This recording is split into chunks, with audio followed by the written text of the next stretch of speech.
ദേവതകളുടെ ഭേദമനുസരിച്ച് പ്രദക്ഷിണത്തിലും വ്യത്യാസങ്ങളുണ്ട്. ഗണപതി, ശിവൻ, വിഷ്ണു, അയ്യപ്പൻ, സുബ്രഹ്മണ്യൻ, ദുർഗ, അരയാൽ എന്നിവയ്ക്ക് യഥാക്രമം 1, 2, 3, 4, 5, 6, 7 എന്നിങ്ങനെയാണ് പ്രദക്ഷിണത്തിന്റെ എണ്ണം. അരയാലിന് ഉച്ചതിരിഞ്ഞാൽ പ്രദക്ഷിണം വേണ്ട എന്നുണ്ട്. അരയാലിന്റെ മൂലം ബ്രഹ്മാവിന്റെയും മധ്യം വിഷ്ണുവിന്റെയും അഗ്രം ശിവന്റെയും സ്ഥാനമായി സങ്കൽപ്പിക്കുന്നു. ശിവക്ഷേത്രങ്ങളിലെ പ്രദക്ഷിണത്തിന് മറ്റുള്ളവയിൽ നിന്ന് അല്പം വ്യത്യാസമുണ്ട്.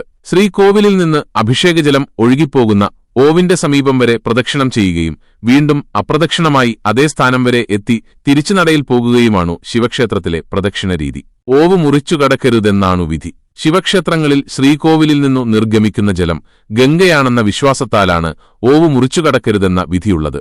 എന്നാൽ ചിലരുടെ അഭിപ്രായത്തിൽ ഓവ് താങ്ങി നിൽക്കുന്നത് അപസ്മാരം അഥവാ മുയാലകനാകയാൽ ഓവ് മറികടന്നാൽ അപസ്മാരബാധയുണ്ടാകുമെന്ന വിശ്വാസത്താലാണ് ഓവ് മറികടക്കാത്തതെന്നാണ്.